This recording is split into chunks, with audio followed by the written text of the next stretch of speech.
I move the file from the camera card to a SSD that I have connected to my computer. Then I take that file and drag it over and drop it into the resources for iMovie that I'm going to create. I also drag in a little short video that I made at 60 frames per second. It doesn't really matter what the content is. Then I drag the 60 frame per second down into the timeline, followed by the camera recorded video after it. Then I can delete the 60 frame per second video, and this sets the project at 60 frames per second so that the video that I edit is at that rate. The next thing I have to do is flip the video over. To do that, I select the video and go up to the top of the edit screen here, into the crop screen, and then press on the flip twice.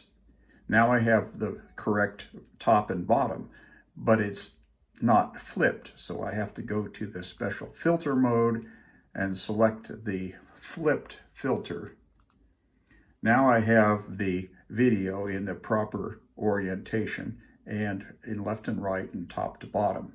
I took this video at 23.976 frames per second, and the actual original video was taken at 18 frames per second.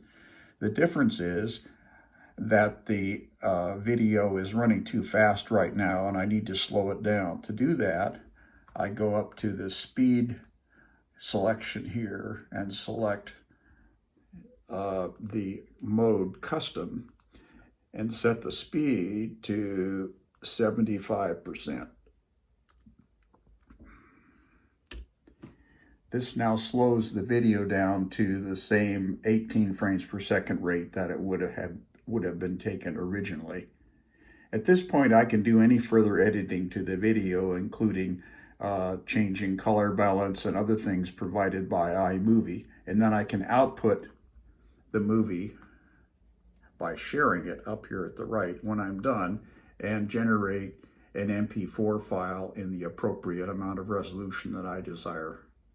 One of the important edits that I need to do with the iMovie software is I need to eliminate the very first part of the video where I was trying to achieve synchronization, where I was backing the film up and moving it forward and so on. So I can select the video and select the very first part of the video here and move the timeline forward appropriately so I can find the right section for the video to start. Once created, the MP4 file can be opened directly in any kind of viewer like QuickTime, and then can be watched in normal speed and enjoyed. I've discovered some advanced techniques for editing videos prior to running the video through iMovie. In this technique, I use Photoshop set to the timeline mode in the window.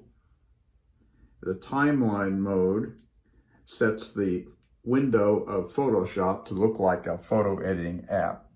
I loaded one of the videos that I used in my previous example, and here you can see the timeline along the bottom of the screen, and I positioned it in a spot, a place, a particular frame where there's a big dust spot.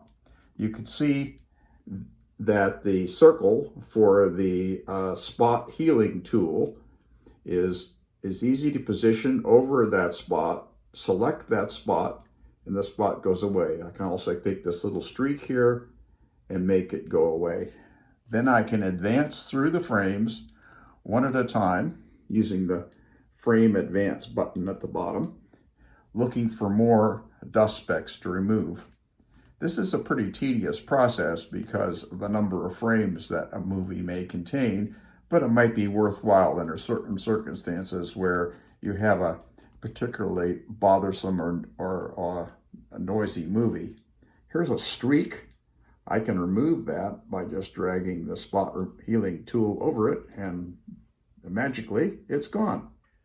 I also discovered a recently released piece of software from Topaz called Topaz Video Enhance AI, which under certain circumstances may be worthwhile using. In this app, the video is processed using advanced AI models to eliminate noise and increase sharpness, as well as changing the size of the video if required. Now here's an example of a particular sequence, which I will run through what's called preview, which generates 30 successive frames for a quick review of the effect of the algorithm. The algorithm takes about half to 1 second per frame. So for any sizable length of video, the processing time can be extensive, many hours, but it might be worthwhile under circumstances. You can see here, the original is on the left and the processed is on the right. You can see the reduction in the noise and the improvement in detail.